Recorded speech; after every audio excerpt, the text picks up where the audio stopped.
All right, everybody, welcome. People are getting let in from the waiting room into the main room now, so welcome. Glad you're here.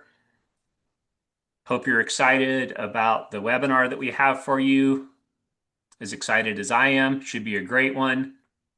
Um, Let me introduce myself. I'm Ted Compton, the founder and co-director of Co-op Innovation Network. And then I should probably also introduce Co-op Innovation Network for any of you who are joining who don't already know about the organization. And just very briefly, Co-op Innovation Network exists because we believe in the power of the rural electric co-op to make transformative change in their communities. We feel like it's sort of an underutilized resource, and we're here to help make that resource be better utilized. We're here to help network co-op leaders from across the nation and make a space for them to create innovation in both their own co-ops and in the energy space more in general. So today we're here for our Ideas for Innovation webinar series. Today, the title of the webinar is Beyond the Storm, How Co-ops are Preparing for and Responding to Emergencies. So we have a great lineup for you today. I'll go ahead and do introductions, and then we will pass the mic over to our speakers. So I'm going to start out with our two presenters from Idaho National Labs. We have Mary Klett and Steve Hall, and they're sort of going to be presenting to you some of their work on two tools that they're preparing to help in this space, to help in the preparedness and the recovery. One of them is called Storm Depart, and one of them is called Acclimate. And yeah, so you'll hear more about those. I'll let Mary and Steve do a little bit more deep dive introductions to themselves and their work at Idaho National Labs when they get the mic. After that, we'll hear from Eric Ober, who is the manager of systems operations at DEMCO, and he's going to talk to us about their specific type of hazards, which is more about disaster recovery from hurricanes. And then finally, we'll move on to Jerry Sutherland, who is the VP of Operations at my home co-op, La Plata Electric Association. And Jerry's going to speak about one of our primary disaster threats here in Southwest Colorado, which is wildfires, and how a rural electric utility can prepare for, plan for, and prevent wildfire catastrophes. So with that, I'm going to go ahead and pass it over to INL, and maybe I'll let Mary go first. All right, that sounds great. Thanks for the intro. Again, Mary Klett with INL. I'm going to go ahead and share my screen and walk you guys through Resilience Guard. So hopefully that's coming up okay. And I'll also try to keep very good note of the time. So Resilience Guard really came about due to the challenge for utilities. And so really it's looking at how to grow capacity, be reliable, resilient, and affordable while all of these new weather hazards are happening or increasing in frequency, severity going on. So that we are looking to help you kind of take a look at that and get a good perspective, both for very near term. So if there's something coming up in the next few days and you just want to know, how do I quickly restore? Or longer term, like up to 20 years, looking at the lasting impact of these weather and severe climate changes. While at the same time, you're growing your energy, prices are going up. During some of our other meetings, just hearing the insurance costs, what a huge thing that is. So how to kind of help you face that. So taking that challenge in mind, we looked at what the need. So we need to assess localized risks to grid assets and their dependent infrastructure, predict damage from both imminent and long-term hazards, forecast near-term resource requirements, and strategically and proactively plan for capacity growth and resilience. So this gap threatens national energy security, economic competitiveness, and the ability to meet DOE's mandate for energy abundance and grid modernization. So the U.S. Department of Energy's Office of Electricity funded us for a damage prediction and resilience project. So from that is Resilience Guard, and what that we kind of like to call is the single pane of glass for utilities to grow capacity and mitigate hazards due to weather extremes. So what we did is we had the two capabilities that Ted mentioned, Storm Depart, which is used for near-term damage prediction. That was developed with, very hand in hand with Entergy Corporation. A lot of their SMEs, without them, we would not have gotten a lot of the insight or just the expertise that was needed for that. Acclimate, which Steve will be talking about, and that's a long-term natural hazard risk analysis. RAISE, which are resilience AI solutions engine, and a fragility curve library. So the library is something that's accessible both publicly, but is also ingested in both Storm Depart and Acclimate to look at some of those vulnerabilities. So RAISE, the AI solutions engine, what this is we have just under 100 documents that are kind of the authoritative source, I guess, for looking at resilient solutions to apply to electric infrastructure, your energy system. And so this is meant to be AI front-end interaction where utility could go in and ask different questions and get answers on how to increase the resilience. This is something that we are still currently developing. We have an initial beta version, but we're still going through that testing. But how you would use it is you would have then the data that's been processed. So it's an LLM RAG tool that gives you all those different querying options. And then using the AI model and key that you would have, then you could use that to query this data set without having hallucinations coming from random websites or anything else that you might find out there. And then the fragility curve library, we actually have this data within Resilience Guard. Like I said, we're using for both Storm Depart and Acclimate. It's also public facing. And so this gives people a place to really quickly and easily go through and search and view the library. We have over 1,400 curves for a variety of different infrastructure types. So it's not limited to energy. We also have like some government facilities and buildings, dams, different things like that. And then the hazards that we currently have in there are wind, earthquake, flooding, and landslide. Over the right is a sample curve that you could click just by, or view by, see by clicking view. We do cite our source, so we did not develop these curves. We just compiled them all into a place that was easy to get to. Again, the website's here if you are interested in looking at that.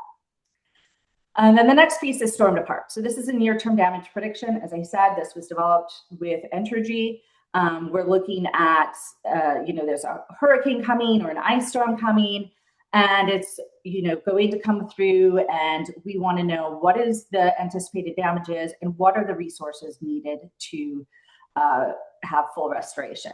So I just have a quick video recorded to kind of walk through some of the screens. Not too much detail, hopefully not too boring. Some of it you don't care so much about, but again, we have pre and long-term event.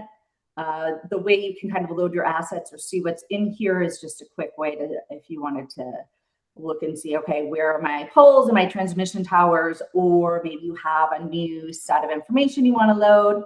You could also profile your utility. So for some of the smaller co-ops, this might be too much, but again, this was built based off of Entergy's needs, and you can just enter default or skip it for a lot of it. So looking at what the train's like by network, different logistic impacts for arrival and availability to work for different crews that you might have to come in, the amount of time it takes to do a pole replacement, a service replacement, for transmission and distribution assets, and then what the ratios are. So for your utility, what is a crew made of? And so taking that as input plus the assets, you can run different weather models. And so you also specify your target restoration days and workable hours per day. And then this is using the NOAA's NHC wind advisory and wind radar, so or the radius. So I don't know if you guys are super familiar with that. So for a hurricane, it would be the different circles and then following the track of the hurricane to calculate what the expected wind speed and wind gusts are in the area.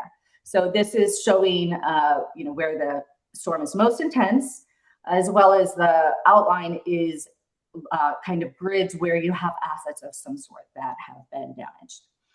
You can change your base map if you want to see, a different view for it. That's just a pretty basic capability. And then we have our analytics where we're going through the different regions and networks, seeing what the predicted damages were, what's there, and what crews or resources are needed for restoration. And then the kind of wind, the maximum wind gusts and the wind speed in that area. You also have a calculator where you can go through and you can adjust if, this is say the day before and you know what, we're pretty sure it's not going to hit that hard, or you've maybe done something recently that wasn't reflected that it's going to withstand a little more or a little less damage. You can go ahead and change those values. You can see come through here. It will recalculate your resources needed. And then you can go through and download it, everything. So this tool is really important for planning for and preparing for your response to something that's imminent, happening right away. Making sure you have the resources. Do you need to reach out and get different crews to come in? Do you have all the materials you need for the replacement for what's expected? So that's the quick and easy of storm depart. I'm going to go on to acclimate. Steve, if you want to take over. Yeah, thanks, Mary. My name is Steve Hall. I am a critical infrastructure analyst and modeling and simulation specialist for Idaho National Lab, and I am the lead developer on Acclimate. So if anybody wants a live demo of this, let me know and we can set that up. But for now, we'll just run through a couple of slides. So Storm Depart answers the next storm question. Acclimate answers the longer one. Over the next decade or more, how are climate and demographics affecting risk in the long run? So let me walk through a real example on the screen. This is the synthetic Austin distribution grid. It's Austin, Texas. It's 128 substations, 856,000 buses, and 132,000 transformers. So it's a full distribution grid. It's not the actual grid, but it is representative of it. For our initial analysis, we focus on heat stress. Cold stress is in process, and I also have papers on all of these different models that are readily available for public release too. So for our initial, so future models include flood and ground imperviousness, so how cities are changing and how that changes flood maps, wind, rain, and atmospheric rivers, wildfire, and sea level rise. So here's what's happening under the hood. We start with climate data. It's downscaled to the area and bias corrected. But because this correction happened, when this data was compiled, which was a few years ago, we bias correct that again. And that's what the red line that you see on the lower graph is. So we take the climate models and we correct them to what the actual observed conditions were that we saw in the last 10 years. So that makes this a local model instead of just a global model that gets draped over the area. It's very specific to the conditions and the actual area that we're talking about. So once we do that, we run a physics model of the grid against that climate. So we run a power flow model of the network, and we push the load until voltage starts to collapse. That gives us the breaking point, that gives us headroom, and the load level where the grid starts to shed. Now, when there's no engineering fragility curve, like Mary was talking about in the database for a component, which, every single component in a grid doesn't have a fragility curve, that breaking point is what we use to create a failure curve. We track heat stress in 5 different ways. We have 5 different metrics. They're all engineering based. We test all 5 against how the grid behaves in the power flow model. And then the one that is the highest predictive value is the one that we choose to focus on for that area. So for Austin, and as we'll see in a second, that's the physics unified index. For someplace like Portland, it's the cooling failure index. Austin is heat adapted. They're very used to heat. Portland is not. Streets melt and stuff like that, as we all remember. So cooling failure is what we look at there. But what happens is the system bends the metric or chooses the metric based on the grid and the conditions. Now go ahead and go to the next slide. So from there, you get a probability of failure. You can see that as a curve and on a timeline. It's driven by the climate. that this grid is going to face in like 10, 20, 30 years out. The data goes from 1949 to 2100, so we can go as far back and as far forward as we really want to go. To check whether the approach holds, we do some backcasting. So we look at what some actual outage events were that already happened. A couple of them that we looked at in development are the 2022 LA heat dome, the 21 Portland heat dome, and right now we're testing the cold weather indices against Winter Storm Uri. In Austin, we found the result that we wanted with the heat stress index was a null result. There was no correlation really to heat stress because it is well adapted. What triggers Austin's failure is population growth. No surprise. So our initial research on cold shows that a generator weatherization index is the most correlated with grid failure in Austin. And when we look at Winter Storm Uri, we look at after action reports that tracks with what we think. So the methods are tested against real outages, not just modeled ones, not just simulated data and things that we've made up. Go to the next slide, please. So, and then we also layer realistic load growth on top of the climate from our integrated demographics for the area. So we go in and pull in census demographics, and then we do economic analysis on them, project them out into the future so that we can see how population is going to grow, poverty, all these kind of things. And then we see which substations get pushed closest to the edge as heat and demand climb together, and where populations are most vulnerable to grid failure. So it's more than a hazard map. It's a view of where pressure in the grid shows up first, and then roughly when that may happen and who is impacted, so that we can prepare for what's going to happen in the future. So that's Acclimate. Takes climate projections, runs them against a physics model of the grid, and returns that into a probability of failure over time. Engineering fragility curves when they exist, the physics models filling in where they don't. And it's meant to give planners and emergency folks a way to see when long-term risk is building. And that's all I have, Mary. Awesome, Steve. So the one last thing we want to point out, we mentioned that this was funded by Department of Energy's Office of Electricity, and it's a damage prediction and resilience project, but they also offer free technical assistance. I don't know if any of you have seen this before, aware of it. There's more information at this website, or you can reach out to Maxine or myself.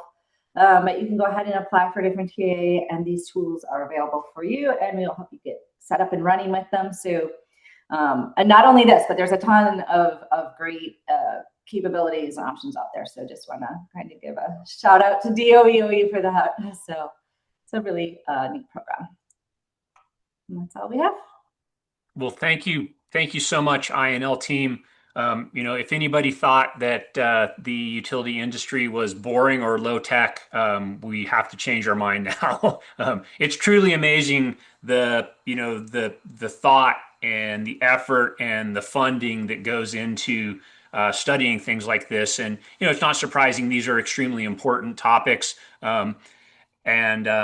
For any of you co-op leaders out there who want to follow up on this, look at the links that Joe just dropped into the chat. And then I'd also point at the chat for anybody that wants to, just introduce yourself in there. Say hi, say who you are, where you're from, and kind of why you're interested in being here today. And then also, we're going to save all of our questions for the end. But if you're one of the people like me who thinks of a question and then forgets it, feel free to type it into the chat as it comes up, and we'll kind of loop back to those after the presentations and try and make sure we get as many of those answered as we can. And so in the interest of time, we'll go ahead and move on to Eric. Eric, why don't you go ahead and introduce yourself and talk to us a little bit about DEMCO's emergency response plans. Yes, sir. I'm Eric Uber from DEMCO here in Louisiana. Our main threat here is sometimes ice storms, but primarily tropical hurricanes, tropical storms. We actually have one on the coast right now, but it's not going to affect us. So watching it closely. Been here with a lineman background. This year's 25 years. Lineman, our systems operations in the control center and substation, metering, communications. Kind of cover quite a few bases there. We can go ahead and start with our slides. Next slide. Our plan is pretty extensive. We come up with it from past history and some of our technology data we get in. It's actually approved by Louisiana Public Service Commission, our board of directors. Um, Anytime that we expect that a restoration from any weather event will take longer than 72 hours, we will implement it in multiple tier levels. And this just kind of starts a chain of reactions of predetermined personnel locations, equipment, fleet, planning, from everything from material down to food and lodging. Um, it starts the chain of all documentation for FEMA reimbursements, which is huge to be able to capture all that correctly. And if you have a game plan ahead of time, you don't miss any of those returnable funds that don't get passed along to our members. Um, Starts at the top, one chain from the field up to the top is predetermined on that procedure. Just trying to keep everything organized without having to figure it out in the heat of the moment, because it can get pretty hectic when you have 120,000 meters out and hundreds of broke poles. So it's easier to have a go-to before it even starts than to try to figure it out on the fly. So we can go to the next slide. The event of the life cycle of our work plan is pre-event preparedness. Usually starts as soon as a predicted storm is coming our way. We have, obviously every weather channel in the country starts to cover it, but we have some internal geoportals and site-specific reports that come in for each of our locations. So we start seeing how is that going to affect each of our locations and to what level are we expecting this to come. So once we determine that an event is coming, we'll start counting inventory, seeing how's the shape of our system. Is there anything we need to knock out and get fixed before it gets here? Um, Part of the emergency response plan creation is getting predetermined storm rates from contractors, from catering companies, from hotels, fuel, um, storm rates from any possible outside factor from internal that we thought we think we would use. Try to have all that done, and then that satisfies the co-op world as far as restrictions and RUS and FEMA reimbursements and all that. Um, once we once we get everything in place and we say, hey, this storm's coming, we'll implement it as to what tier level, and then we'll touch on that in a few slides from now. And we will actually continue to keep lights on as long as we can. Once the wind gets up to that 35-mile-an-hour mark, it's at that point you're just burning man hours to have them spent by the time when the storm passes. So once it gets to where we can't keep up with keeping the lights on, they go out faster, they can restore. We'll stop the work, get everybody rested, reset on their time clock, and as soon as the winds get back below 35 or we deem it safe to proceed after that, all hands on deck, everybody's in. And number three here is a post-event assessment. So before we really start repairing anything, we have to look at our entire system, and we start at a higher level. And if there's something, once we look at it, if it's say, hey, we can knock a few trees off, we get the lights on, obviously we're going to get the lights on as fast as we can. But before anything's restored, we actually document every damaged piece of equipment, broke poles. Um, Everything is tracked into our ORMAP outage system. Um, and once that restoration starts, we're documented from start to stop. Next slide. So the tiers that I talked about, if we have an estimation of 4 to 7 days, where's tier one. So we'll bring in anywhere from no outside help if we think we can handle it internally, along with our in-house contract crews that we have. And tier 3 is anywhere from 8 to 14 days. We'll bring in an additional 300 to 650 outside of our day-to-day operations. That's typically category 1 to 2 hurricanes. We're going to have folks here for 1 to 2 weeks until we're restored or we feel like we can cover it all in-house. Tier 3, we've had a few tier 3 responses, and those are 14 plus day restorations. That is category 3 to 5, complete system affected. Um, at that point, we're getting tent cities, we're getting all laundry, catering, sleeping in the man camps, remote material yards, just anything that we can possibly do that we've have in this work plan is implemented. That's the worst case. Next slide. So here it just kind of touches on, we have a mobile command center that we put in our training center that is the central hub that everything from the field filters back through there. That's kind of where our CEO and engineering and operations and everybody is looking at each other. So we're not playing phone tag, or if comms are down, everybody's looking at each other, and those orders are going out instant. Like I say, we have fuel services on site, mechanics, uh, like I say, food, and everything is on site. So next slide, please. So the 72-hour countdown is kind of touched base earlier. Leading up to the storm, we'll work until the winds get 35 miles per hour. But even before that, warehouses stock, counting material.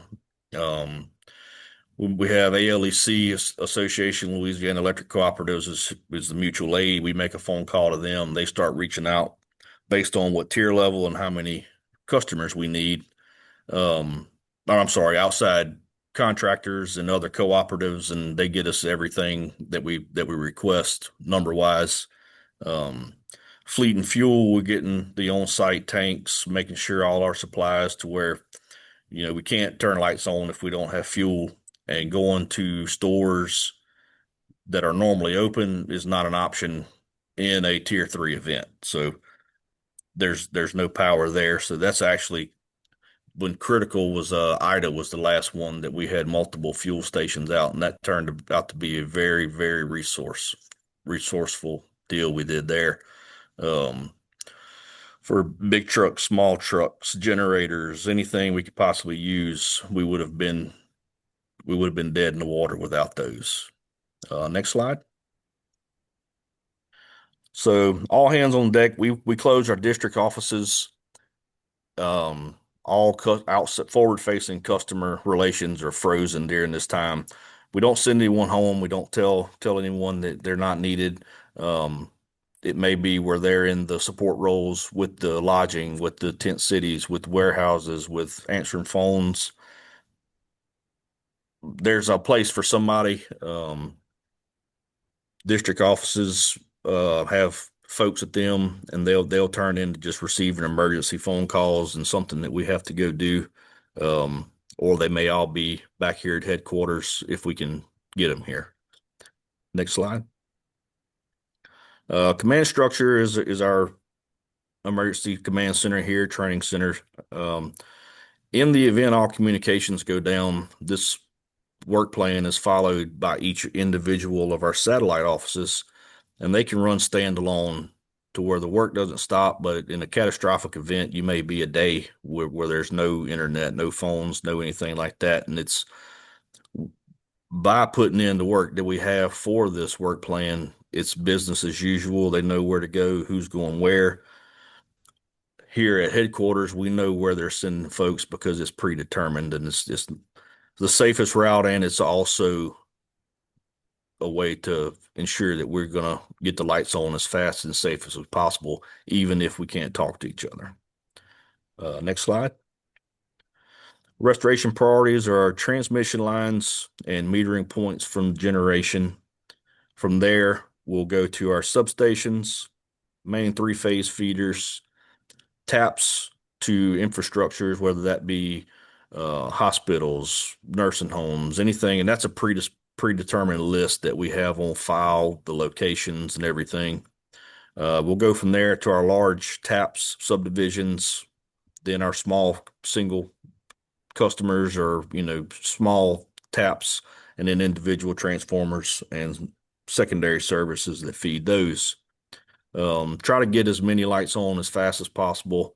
And if we started the other way, I mean, we could rebuild everything. And if the transmission's not in place, we could have all the individual stuff up and it wouldn't matter until we go with that restoration priority anyway. So we we've actually had it to where we had all of our side up and generation was down. So kind of the same concept there is you have a order to restore, or it's going to be longer than if you tried to go the different way. So this is the most efficient way. Next slide, please. Mutual aid and foreign crews are the outside other cooperators from all over the country. Usually we are primarily contract crews that we're set up with already and other cooperatives. So we'll have them come in between 7 p.m., 7 a.m., go through a full information sharing. We document every person, emails, phone numbers, everything. So we have a 100% head count just for safety.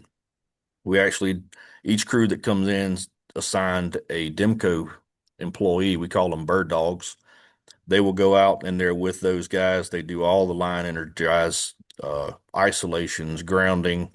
They're responsible for every person on there to make sure they're accounted for before we energize any lines, and that's all just safety oriented. Um, the foreign crews also sign, as well as they sign in, they also sign out just to make sure everybody's accounted for. Timesheets, um, everything's documented, and that kind of goes back to the FEMA paperwork also, because there's a lot of money you can get back from FEMA if you have your documentation right. Next slide. We do 16 hours worked, 8 hours rest. We want them to leave their house or leave work and be home before the 16 hours is up and not leave their home until their 8 hours rest. So we try to get a full 8 hours in. Unless we feel like we can get it done before 72 hours, then we'll start rotating them out of the 12-hour and just work straight through with no breaks. Next slide. Documentation for cost and FEMA.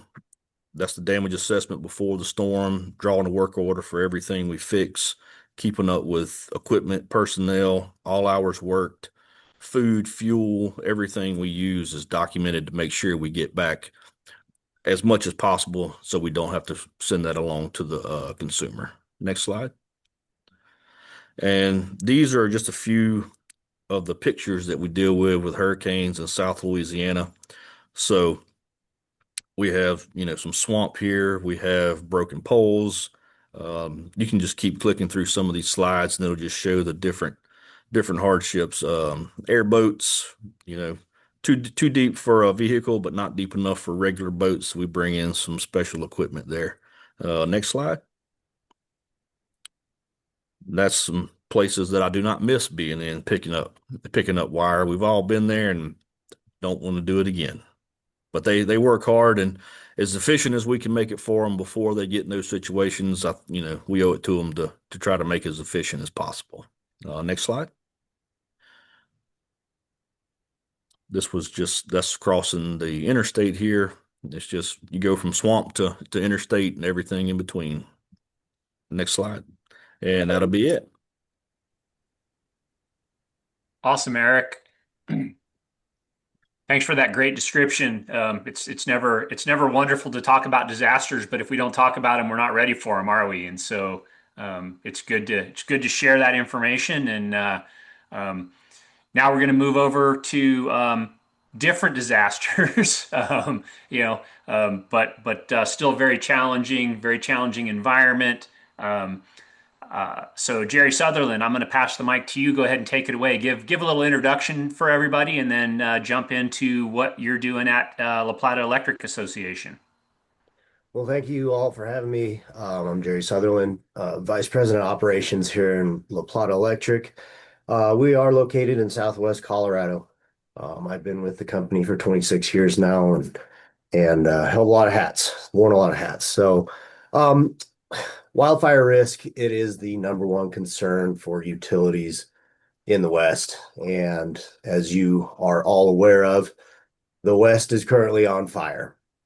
The the concern continues to spread nationally. The Southeast coast has multiple wildfires burning, the Midwest. We are no strangers to wildfires here in Colorado. So as the climate continues to change, we continue to add tools to our public safety power management toolbox to do everything we can to manage our assets accordingly and reduce the overall risk. Next slide, please. What is public safety power management? Well, it is, excuse me, the process of monitoring risk and implementing grid management strategies to reduce the likelihood that our electrical infrastructure causes or contributes to public safety emergencies, most commonly wildfires, but also other hazards that may threaten life or property. Next slide, please. The number one tool in our toolbox is vegetation management. It is our number one contributor towards fire mitigation. We maintain over 2,000 miles of overhead lines, and about 1,000 miles of that span through fairly heavily forested areas. In 2025, we experienced only 48 tree-caused outages, and the majority of those were trees outside of our right-of-ways, where we cannot maintain them. So this is really a true testament to our vegetation management program. We also continue to target specific areas for right-of-way clearing, and we are doing a floor-to-ceiling 20-foot wide easement on specific distribution circuits. This is data-driven research that decides which areas to implement this approach. We look at fire risk, we look at outage history, emergency ingress and egress, population density, rate of spread, but we continue to try and make our communities as safe as possible. Next slide, please. This is an example of one of those right-of-way clearing projects. This is a subdivision called Los Ranchitos. And the picture on the left is an aerial drone photo, infrared, and the white that you see is the encroaching vegetation on a single phase overhead line. The photo on the right is what it all looks like now. By the numbers, this was 4.25 miles of single phase overhead, which accumulated to about 10.25 acres. We removed 500 mature trees and trimmed another 250. This project was supplemented with a $50,000 grant that we were awarded. But the biggest win from this entire project was Fire Adapted Colorado's ambassador program. This subdivision was lucky enough to have a fire ambassador who had been trained and educated on how to mitigate fire risk, and he represented the subdivision. He went around to each member within that subdivision and got the buy-in from them for this project. People love their trees. They don't want to see them cut down. But without him, this project would not have gone nearly as smooth as it did. In 2024, this subdivision alone experienced 40 different outages. Now, not all of them were due to trees. Some were due to snow. But since this project has been completed, they have had 0 outages. So it was a huge win for everybody. Next slide, please. Capital improvement system maintenance, it's always going to be a revolving door. But we continue to harden our system by researching and implementing new technologies, utilizing resilient materials. For example, we still have some old, brittle, hard-drawn copper out there. Much of it goes through Forest Service property. Many of our capital projects are targeting these specific areas. And we try to underground where we can. It's not always possible in the Rocky Mountains. We have a heavy focus on raptor protections. Each pole that we raptor protect not only protects the wildlife, but reduces the risk of an animal catching fire and hitting the ground. That does happen around here. And recently, we've implemented a lot of drone technology to enhance our inspection programs. They see things that we can't from the ground level. As this photo shows, this pole looked great from the ground level. As soon as you get up top and look down, you can see it's rotten all the way through. This has increased our preventative measures and our maintenance before these types of issues become major outages or even worse, causing fire. Next slide, please. Next tool in our toolbox, enhanced power safety settings. These are advanced protective, highly sensitive relay settings that control substation and line reclosures to limit the possibility of causing a spark or hazards, such as tree branches or wildlife contact power lines, by de-energizing the line with minimal or no reclose attempts. And I'll get into these in a little more depth. Next slide. And our last resort wildfire mitigation tool, public safety power shutoffs. They are the preemptive, pre-planned de-energization of assets to help keep our communities safe. Next slide. So how do we go about making informed decisions on whether we set up EPSS or enact a PSPS? We have hired a third-party team known as Firescape, and it's a team of wildfire, energy, and weather experts who have developed an AI risk modeling system. Their risk metric updates hourly, 24/7, and it calculates risk across our entire system. We receive daily emails with updated 7-day outlooks and forecasts. They built their models based on our equipment locations, our infrastructure, and our areas of control. All of these risk factors are then fed into their algorithm, and then the AI model is continuously learning to become more accurate with its forecasting and recommendations. It's based on these three main risk factors: ignition risk, impact risk, and spread risk, which contain a whole bunch of other factors within each.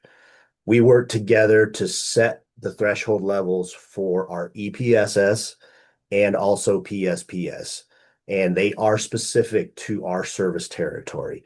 We have 104 different locations that we can control electronically through our SCADA system. And our service territory goes from a high desert almost up to timberline. And so we have multiple microclimates and different environments within our service territory. So setting these specific threshold levels accordingly was really important. This too was data driven with outage history, fire history, weather history, drought history. You name it, it's being fed into the system to help develop the most accurate risk modeling. Next slide, please. And here's a visual of what this looks like. These are just a few of the criteria that are being fed into the modeling system. When all of the contributing factors meet certain thresholds, that is when either EPSS, enhanced power safety settings, or public safety power shutoffs will be recommended. Next slide.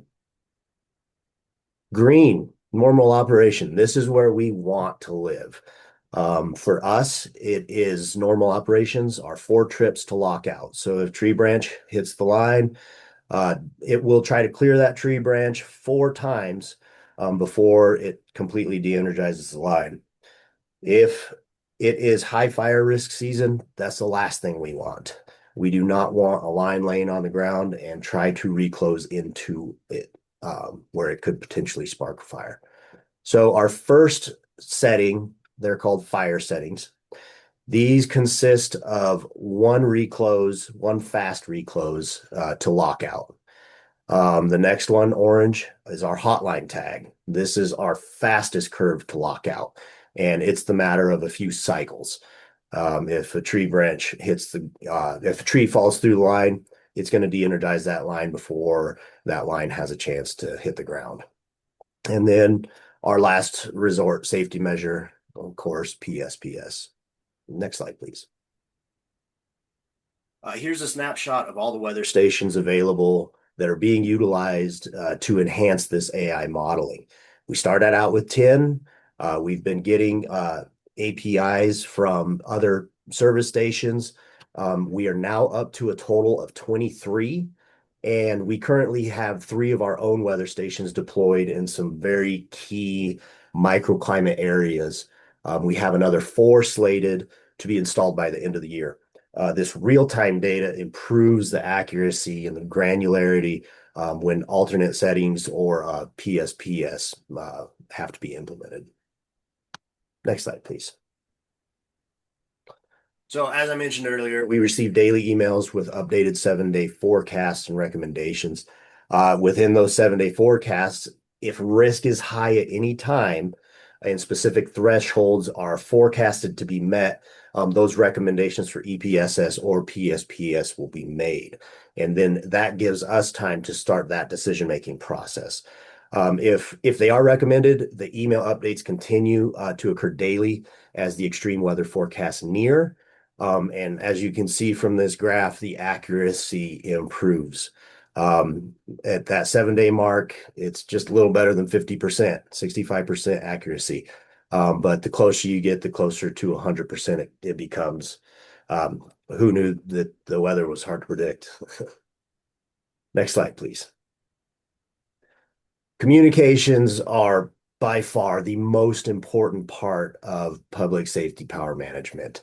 If you haven't already, if you're considering implementing these strategies, I highly suggest you start communicating now. We've worked very hard in a short period of time to try and inform everyone from first responders, external stakeholders, key accounts, down to every member on our system. The message has been clear. We are going to give you as much notice as possible, and we'll communicate throughout each event. However, you need to make sure that you are prepared for a potential extended outage. Next slide. Restoration takes time, whether it's an EPSS settings outage or a planned PSPS. We have to inspect every span of overhead line before we can re-energize. One of our longest spans or longest circuits is 142 miles long of overhead line that we have to inspect. We do not want to energize into a line that's laying on the ground. But with those 7-day forecasts, it allows us to better pre-plan efforts to try and reduce overall outage times. If we need to call our neighbors and ask for assistance, depending on the scope and the size of the pre-planned outages or even the EPSS zones, we will do so. Next slide, please. So our PSPM strategy is working. We have not enacted a PSPS yet. Our first EPSS enactment was May 17th. And since then, we have had 27 days where we have had either fire settings or hotline tags set up on any part of our system. It hasn't been the entire system every time. At other times, it has been the entire system. But we have prevented 5 potential ignitions. 5 different times, we had trees go through the line and the EPSS settings worked. They did create major outages, but we were able to get all members restored in less than 24 hours each time. Since then, we started putting our downstream OCRs on one shot to try to help sectionalize a bunch of those areas. Luckily, we have gotten some moisture in the area and haven't had to enact EPSS. This photo here is a perfect example. This is Cascade Flume near Purgatory Resort. It's one of only 2 wooden flumes still operating on hydro projects in the entire country. This tree was well over 100 foot tall. It fell through the single phase line that you can see running above. This photo was taken after the repairs have been made, but it's a great example of how those EPSS settings are working. It was extremely dry that day, extremely windy, If we had not had those settings, there's a good chance we would have ignited the fire, and with the strong winds, it would have rapidly spread. And last slide, please. So we always continue to try and find that perfect balance between reliability and safety.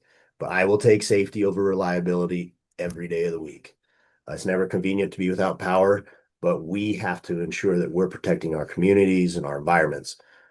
Like that last part says, we will always get your lights back on, but we can't rebuild homes, can't rebuild lives, can't replant forests. Thank you. Thanks a lot, Jerry. Um, yeah, I'm going to turn it over to Allison and Kensley for Q&A. If you have questions in the room, feel free to raise your hand. There's some questions in the chat that we'll try and get to as well. Yeah, excellent. First off, I just want to thank all of our speakers for the excellent content that we have there. We do have a number of questions in the chat, and I will say, please don't hesitate to add additional questions, or you can raise your hand and we can take you off mute if you're comfortable doing that. But either way, we'll try and continue to bring forth these questions as we go. So first, I'm actually going to start, and I see we have a nice answer from Joe here in the chat, that it'd be great to have some of these answers for the recording as well, with a question for the INL team. The question was, how much penetration do you have with Resilience Guard, and how can co-ops get access or information? And I think this is an important one for us to start with. So if someone from the INL team could answer that, that would be great. So for penetration, meaning like how many utilities are currently using this? Is that the question? Yeah, sure. So Resilience exactly. Guard. So like I think I probably went really fast because I was trying to be with the timeline, but it's actually version 1 will be released at the end of August. And so Resilience Guard is kind of developed to pull in all these disjointed capabilities into the one core capability that you could do both storm depart and acclimate and have your AI integration and using the same consistent fragility curves. So that being said, Entergy has been using storm depart. They had like our initial beta versions. They used it during their annual exercises. They've used it during actual hurricanes. So they have had, it didn't look as nice as what you saw. It was more prototypey capability for them. And then with 2 co-ops in North Carolina, we just got the license agreement signed back from one of them. So they'll be getting a deployment of Resilience Guard, and we're waiting for the other one to do it. So still very new with getting people out. And that's what we're trying to do with the whole TA workshops and going out and talking about is just showing that this is available. The cost is obviously just your own time to get it set up and get the data in and understand how to use it. But we're just looking to push that out. That's fantastic. Thanks, Mary. And I will add, we'll mention our co-op compass later today as well. But we have a resource, CIN has a resource on our website called the Co-op Compass, and we have more information on this tool and links to the website. So you can access that there, and then we'll make sure to put it on our website when we post the recording as well. So the recording will be available. Feel free to share with other co-ops that might be interested in this tool. And I saw we got email addresses from INL as well. So thank you for that in the chat. There, we'll make sure to include that and make that available for folks. So next, a question for Eric and Jerry. We had a couple of questions just kind of around both your preparation and some of the prevention pieces that you're doing. But let's start with communication. What does member communication look like pre-disaster and then during and after the disaster? And again, there's some great answers there, but we'll have them here for the audience as well. Yeah. I touched base on the chat there, but before the storm starts, we have a bunch of different platforms that we use. Primarily is all social media platforms possible. We'll put out, what are we doing to prep, our expectations for the storm. As it gets through, we're updating daily results of what was restored. Um, how long do we think? What area are we in? We also use text messaging that is it's populated from our outage system. So as we make updates to our outage system, the estimated time of restoration is updated in there, and it sends out text message to those that are registered for it. We have our teams here do evening news interviews to where they give updates and what areas are we in, how many broke poles do we have left. Um, we try to push out as much information as possible, and that just kind of cuts down on the questions and tries to keep the angry folks as calm and informed as possible, because tensions get high when the lights out in South Louisiana. It's 100 degrees and they have nothing. So um, as much information as we can pump out on all platforms, internal, external, our outage maps that has all the details that we can possibly share. Um, just anywhere we can get information out, that's how we go. Excellent. Thanks. And Jerry? Yeah, we do the same. We utilize every communications channel that we have available at our fingertips. We have a live outage page as well, that is available for all of our membership. But the one thing that the big difference between us and Eric, we do not give ETORs, estimated time of restoration. Um, Excellent. And then Jerry, sort of a question for you more specifically.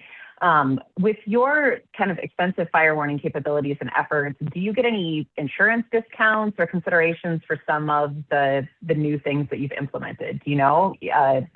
Someone had said they've had conversations with Federated, that rate incentives would be a great way to encourage co-ops. Is that something you're seeing? as far as I know, we haven't gotten any discounts as of yet. But this is a very new program that we just implemented, in May. So I hope that we can prove that it has been working, that it does work, then that we're preventing fires, and hopefully we can start some discussions and get those lower premiums for our members. Excellent. And then I'm going to combine two questions into one for both of you here before we wrap up. Undergrounding seems like it solves both fire and hurricane risk. And then also, what about battery storage for resilience? Maybe kind of talk about those two things just real briefly from both of you. Are you doing those? Do you see that as something that might help support your efforts? We have a lot of underground as far as subdivisions, state highway crossings where overhead passage is not possible. But the cost to install underground for transmission, distribution, anything like that is multiple times overhead, and it's just not feasible to put everything underground and not charge through the roof fees for your power. It's crazy at how much it is compared to overhead. As far as the batteries goes, we are in trying to get some grants and things like that for some battery systems for some communities that may be on radio feeds that are no back feeds, things like that. Again, there the cost for what you get is very high. So just going to do that, we haven't really been able to get a return on that investment other than reliability to those members that deserve it without having to increase pricing. So but it is actively being studied. That makes sense. Jerry? And for us, same thing. We underground where we can. About half of our system is already underground. But like I said earlier, there's just some places where it is literally impossible to underground. We have some really extreme terrain in this area. So, and of course, that extreme terrain goes through heavily forested areas. But as for batteries, we actually have a battery project in the works. It will be our first one, and this is something that we are really looking into and want to expand across our system. Excellent. All right, well, we are at our time, but I think, once again, I want to thank our speakers, Mary, Steve, Eric, and Jerry, for their insights. We have some links there in the chat where you can stay connected with Co-op Innovation Network. I think once again,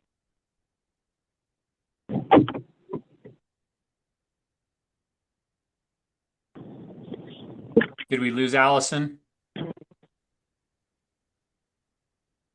Allison, we can't hear you. Yeah. She's back. I'm back now. I had the headset issue, so I switched. So my apologies. Thanking our speakers again for their insights and their practical advice. And I think the most important thing is it's going to be different for every co-op. We'd encourage you to use those resources. We put some links in the chat there where you can stay connected with us. We want to help. Co-op Innovation Network is here to help co-ops engage on these issues and to be able to find solutions that work for the individual co-ops and get you connected with other co-ops like our speakers here and the organizations here that are working to help solve these problems. So thank you so much for your time, everyone. We hope you'll join us again next month, and we'll have more details coming out soon. And we'll also have that recording online within the next few days. Have a great evening. Thank you.